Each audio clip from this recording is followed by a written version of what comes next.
신부전이란 신장이 여러 가지 원인에 의하여 별다른 이상 신호를 보내지 않아 침묵의 병이라도 부르기도 하며 말기 질환이라고 낙담하지 말고 아는 만큼 길이 보일 수 있습니다.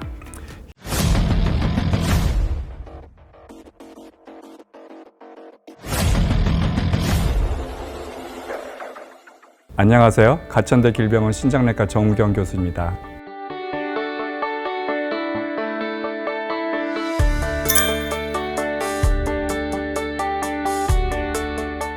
신부전이란 신장이 여러 가지 원인에 의하여 콩팥의 정상적인 기능을 상실한 것을 의미합니다.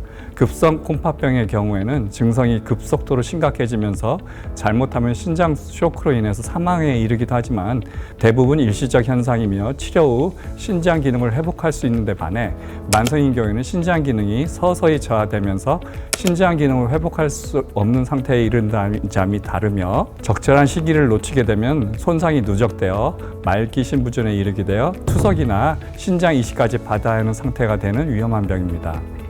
만성콩팥병은 현대사회의 당뇨병, 고혈압 증가와 고령화 현상으로 인해 생각보다 흔하며 한 표본조사 결과에 따르면 우리나라 대도시 거주 성인 약 7명 중에 1명이 만성콩팥병을 앓고 있다고 보도되었습니다.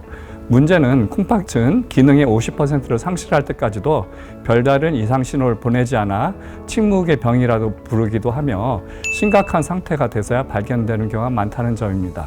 따라서 이렇게 흔하고 위험한 질환인 만성 콩팥병을 해결하기 위한 최선책으로는 현재로서는 정기검진을 통한 조기 발견과 조기 치료가 권장되는 전략입니다.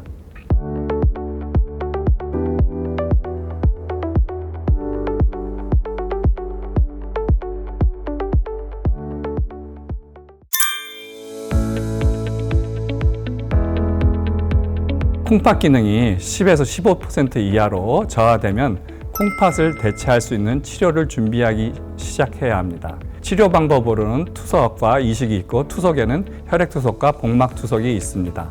자신에게 가장 적합한 치료 방법을 선택하기 위해서는 이 치료 방법의 특성을 잘 이해해야 하고 나의 몸 상태를 잘 아는 담당 심장내과 의료진과 상의하는 것이 필요합니다.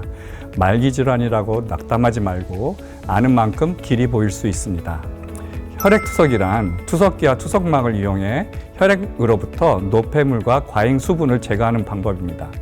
혈액투석은 병원에 방문하여 일반적으로 주 3회, 한 번에 4시간씩 총 주 12시간 투석을 받게 되며 몸 상태에 따라 투석 시간과 횟수를 조정할 수 있습니다.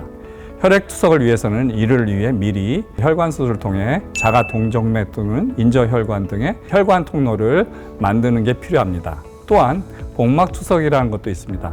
복막이란 복각 내 장기를 감싸고 있는 얇은 막이며 수많은 모세혈관이 분포해 있고 아주 미세한 작은 구멍이 있습니다. 복막 투석은 수술적 방법으로 복각 내에 특수한 도구안을 삽입한 후 이를 통해 투석액을 주입하고 일정 시간 절유한 후 배액함으로써 노폐물이 투석액에 녹아 나오게 합니다. 복막 투석은 하루 4회의 투석액 교환하는 과정을 매일 반복하게 됩니다.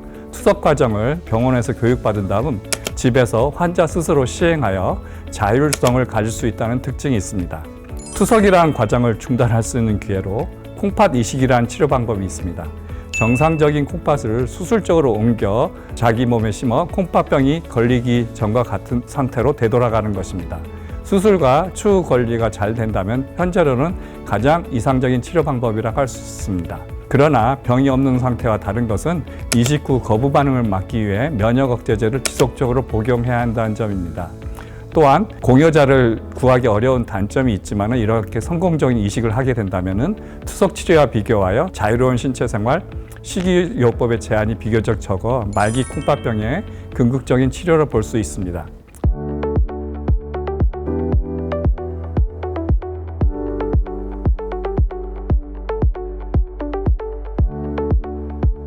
이상 가천대 길병원 신장내과 정우영 교수였습니다. 감사합니다.